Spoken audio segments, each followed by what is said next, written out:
Breaking news, 60 साल अफराद के वर्क परमिट पर पाबंदी का फैसला मनसूख। जी हाँ, कुवैत में मुकीम 60 साल से जायद उम्र रसीदा गैर मुल्की अफराद की इजाज़तनामों की तजदीद रोकने का फैसला मनसूख कर दिया गया है।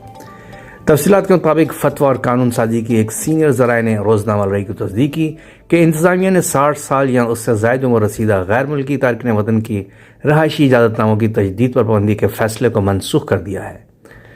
60 साल या से जायद हाई स्कूल डिप्लोमा या उससे कम तालीम रखने वाले गैर मुल्की के वर्क परमिट पर पाबंदी लगाने का कोई कानूनी फैसला नहीं है।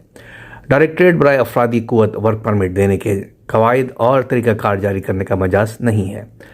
वर्क परमिट न लगाने के इस फैसले के इजरा के तकरीबन 14 माह बाद वज़रा कौंसिल के फतवा और कानून साजी के महकमे ने हाई स्कूल डिप्लोमा से कम तालीम काबिलियत के हामिल 60 साल या इससे ज़ायद उम्र रसीदा गैर मुल्की तारकिन वतन के वर्क परमिट के इजरा पर पाबंदी के फैसले को मनसूख करके सबको हैरान कर दिया है।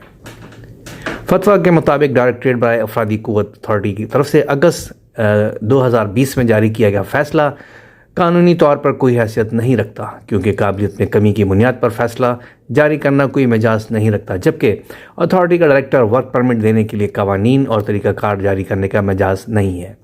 इससे पहले कुवैत में मुकीम 60 या इससे ज़ायद उम्र रसीदा गैर मुल्की अफराद के कामों की तजदीद को रोकने के लिए जहाँ इस फैसले की हमायत की गई, वहीं मुल्की मईशत और इस फैसले के मनफी असरात की दलील देते हुए कुवैती हुक्काम की एक बड़ी तादाद ने इस फैसले को गलत करार दिया था।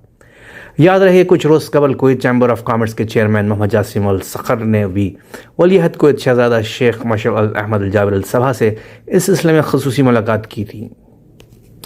तो दोस्तों, बहुत बड़ी खुशी की खबर, मैं तो ये कहूँगा इस साल की सबसे बड़ी खबर कि कुवैत में 60 साल अफराद के वर्क परमिट पर पाबंदी का जो फैसला था वो मनसूख कर दिया गया। तो वो हज़रात जो कि अभी तक कुवैत में मौजूद थे और किसी वजह से बस जा नहीं पा रहे थे और परेशान थे, उनके लिए और उनकी फैमिली के लिए बहुत बड़ी खबर। खुश रहिए और दुआ कीजिए कि ये फ़ैसला जो है कायम भी रहे। शुक्रिया।